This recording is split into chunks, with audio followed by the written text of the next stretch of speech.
Series दे रखी है और इस सीरीज के हमें कन्वर्जेंस और डाइवर्जेंस चेक करनी है।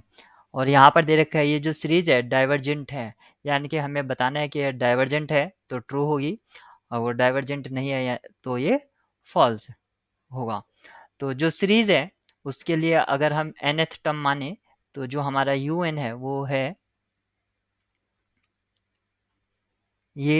1 plus 1 upon square root n raise to the power minus n cube upon 2, ये हमारा un है।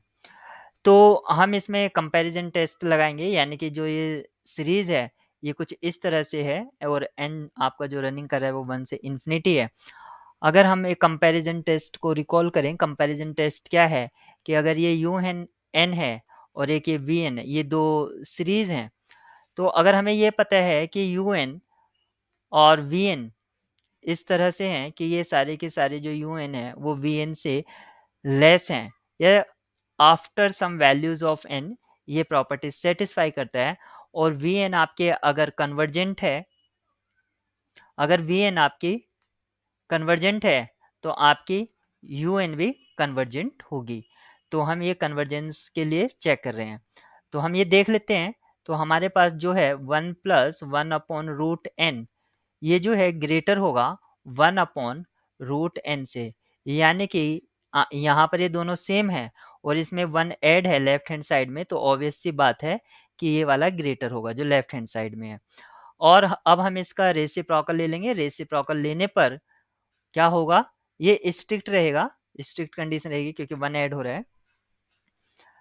रेसिप्रोकल करने पर साइन ऑफ इनइक्वालिटी चेंज हो जाता है, तो हमारा होगा 1 upon 1 plus 1 upon n is less than 1 upon root n, ये हुआ। अब क्योंकि हमें ये चेक करना था इसके पावर जो हमें चाहिए थी वो चाहिए थे माइनस एन क्यूब अपॉन 2, तो अगर हमें इसके पावर एन क्यूब अपॉन 2 कर दें तब भी रिलेशन होल्ड करेगा। तो ये है हमारे पास N cube upon 2 relation hold कर रहा है, और इसको हम लिख सकते हैं 1 अपॉन एन के पावर एन क्यूब अपॉन 4, ये पावर में है जो ये ब्रैकेट में दिख रहा है आपको। अब हमें ये चेक करना है कि ये कन्वर्जेंट है या नहीं है कंपैरिजन टेस्ट के लिए। तो सबसे पहले हम इसको लिख लेते हैं। तो हमारे लिए ये है एन क्यूब, सबसे पहले पावर की बात करेंगे, एन क्यूब अपॉन 4 ये ग्रेटर होगा 2 से, for sufficient large N, sufficiently large N, या after some N, after some N, और आप कह सकते हैं एन ग्रेटर देन 10 के बाद ये कंडीशन होल्ड करेगी। तो अगर हम इसका बेस ले लेते हैं एन, तो यहाँ पर भी बेस ये होगा, ट्रू होगा, यानी कि अब हमारे पास क्या हुआ, जैसे हमने इसका बेस लिया n, तो हमारे पास हो गया, अगर हम इसका रेसिप्रोकल करें n raise to the power n cube by 4, ये लेस देन होगा 1 अपॉन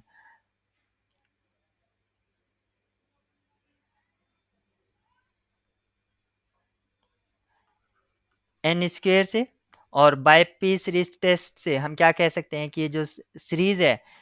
ये कन्वर्जेंट होगी। तो ये कन्वर्जेंट है, इसका मतलब ये कन्वर्जेंट है,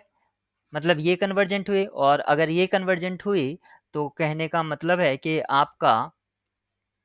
ये वाला कन्वर्जेंट हुआ। इस हिसाब से ये जो सीरीज है ये कन्वर्जेंट है, और यहाँ पर ये डाइवर्जेंट दे रखा था, तो ये स्टेटमेंट आपके फॉल्स हो जाती है।